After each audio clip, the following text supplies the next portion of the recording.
наоѓаме на улицата Андон Слабејко, на која што беше извршено поново асфалтирање. Самите улици беа во доста лоша состојба, али сепак тоа се одразува на повеќе годишното користење.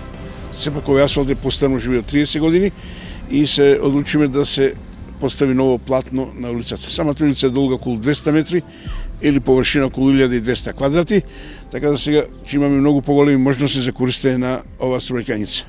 Покрај самата улица што е покрај кеот, следува да се изработи уште тротоарите од бехатон, кои што делумно се сработени и останува уште еден дел да се доработи. Ова ќе биде многу покорисна во оваа состојба и за самиот сообраќај и за граѓаните.